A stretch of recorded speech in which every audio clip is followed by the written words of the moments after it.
Hello, I'm the angry man from Twtwtw. People say I've got nothing to be angry about, and that makes me angry. For example, this week the Daily Mail told us about the storm of outrage over Hitler's Therapist's video game, roleplay in which contestants try to prevent the Holocaust by acting as the Führer's psychologist.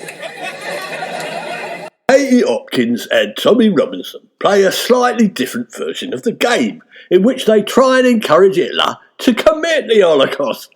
Only joking, Katie. Bin men, vets and tax collectors will be freed from the pingdemic as an exempt list of workers who qualify for daily testing was expanded. However, hospitality staff will still have to isolate at home. With so many people dying, we need as many tax collectors as we can lay our hands on to collect all the death taxes. Also this week, a couple's anniversary dinner was interrupted when a nudist cruise pulled up beside them. Unfortunately, it was Wayne Rooney and Colleen's anniversary dinner. It keeps bloody happening, doesn't it, Wayne?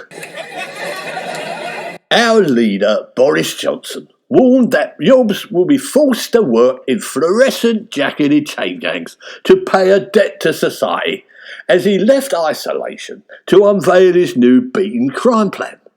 So that's jobs for Yobs. It doesn't surprise me. Yes, this is Boris's payback to the Black Lives Matter protest movement. Put them all in chains on one of the royal family's plantations. Piers Morgan upset a number of people this week when he said he only celebrates winners while claiming to be an Arsenal fan. So who exactly are the winners that Piers Morgan supports? Donald Trump, Nigel Farage, the Titanic, Scott of the Arctic and the 100 cricket. Also this week, Bojo complained about his dog's romantic urges on people's legs. If Boris's idea of romance is a dog trying to hump your leg, then it's going to be a long, loveless marriage for poor old Carrie. Have you heard about that fat politician that follows you around all the time and tries to hump your leg? It turns out to be Boris. Another innovation on crime fighting appeared this week. From now on, you will all have a police officer you can call, said Boris. Or for £50, you can get a proper copper by calling the Strippergram helpline. This week, the Sun revealed how 4 vets and hundreds of forms are needed to get each batch of Marks & Spencer cheese and ham sandwiches into Ireland. And it also takes a further 4 DUP politicians and hundreds of paramilitaries to conceal the cocaine hidden amongst the boxes. Sadly, the bulk of UK vaccine donations to poor countries is set to expire in September.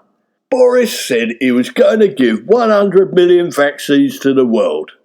He didn't say they were going to be any good, did he? It doesn't matter. People abroad think we're a bunch of old pricks already. We heard this week that Kanye West was sleeping in a room with no window and a single bed until he finishes his album. If we block up the door, perhaps you won't have to listen to the bloody album at all. Can you imagine a mother's horror when she spotted a camera drone peering in through her bedroom window at 2 a.m?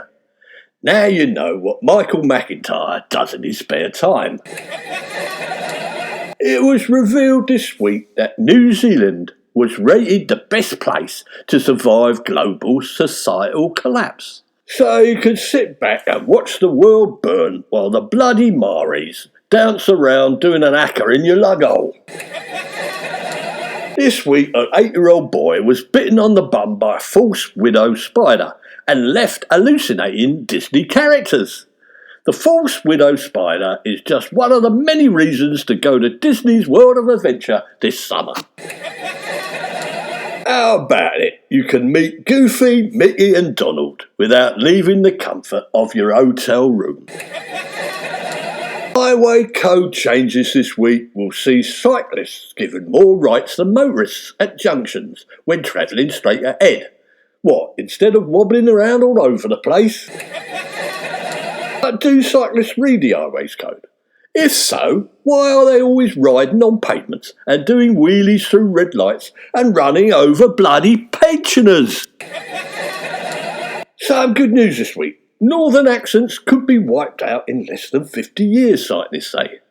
They could be wiped out now if we threatened to take away their bloody social security, couldn't it? Just think about it. Just offer them elocution lessons.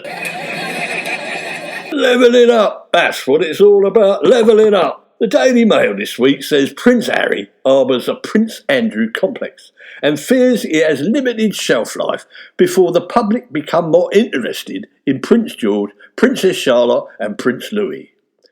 Why not go the old Harry, get the Oedipal complex instead and simply kill Prince Charles?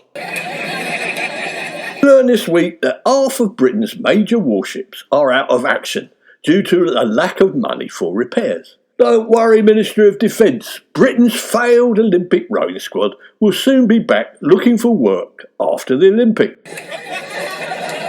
Talk about a buzz, said the papers this week. A study claims that bees learn more effectively with a jolt of caffeine-laced nectar. The planet is dying and the weather is going to be too hot for life. So what are Britain's scientists doing? Buying some bees a load of bloody coffees.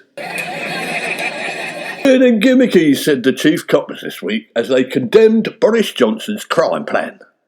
Are you saying that Boris has no intention of actually catching any criminals? Well, that will keep a lot of coppers out of prison, won't it? According to the Home Office this week, migrant boats are getting bigger. It costs about £3,000 to get a place on a migrant boat. You might as well do it in luxury and have a round-the-world trip on a cruise ship instead. Take bloody Nigel Farage with you. This has been The Angry Man. I'm still bloody angry. It's not working. See you bloody next week.